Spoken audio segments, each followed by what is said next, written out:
بسم اللہ الرحمن الرحیم۔ نظم حمد شعر نمبر 5۔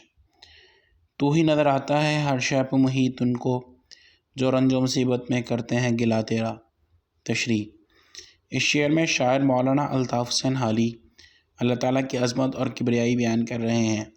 شاعر بیان کرتے ہیں کہ اے اللہ، اس کائنات کی ہر چیز تیرے قبضہ قدرت میں ہے۔ تو پوری کائنات کا خالق و مالک ہے اور اس کائنات کی ہر چیز تیرے حکم کی تابع ہے۔ تو جب چاہے جو چاہے جیسا چاہے کر سکتا ہے اور تیرے معاملات میں کوئی انسان دخل اندازی نہیں کر سکتا۔ ارشاد باری تعالیٰ ہے واللہ غالب علی امرہ۔ ترجمہ۔ اور اللہ تعالیٰ اپنے معاملے پر غالب ہے۔ آسمان کی بلندیوں سے زمین کی گہرائیوں تک ہر چیز اللہ تعالیٰ کے حکم کے تابع ہے۔ بقول شاعر، اسی کا حکم جاری ہے زمینوں و آسمانوں میں، اسی کا حکم جاری ہے زمینوں و آسمانوں میں اور ان کے درمیان جو ہیں مکینوں اور مکانوں میں۔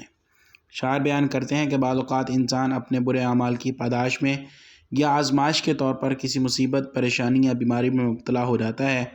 ایسے موقع پر انسان جلد بازی اور بے صبری کا مظاہرہ کرتے ہوئے اللہ تعالیٰ سے گلے شکوے کرتا ہے۔ انسان فطری طور پر جلد باز ہے، لہذا وہ ذرا سی مشکل پر آہ و فغاں کرنے لگتا ہے۔ انسان کو چاہیے کہ وہ اس مشکل گھڑی میں صبر و استقامت کا مظاہرہ کرے، یہی اللہ کے مقرب بندوں کا وتیرہ ہے۔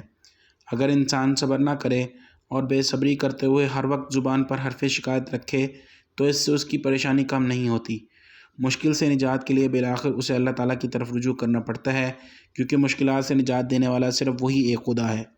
انسان کو اللہ تعالیٰ کا گلہ زیب نہیں دیتا، اس سے اللہ تعالیٰ کی بے ادبی اور توہین کا پہلو نکلتا ہے۔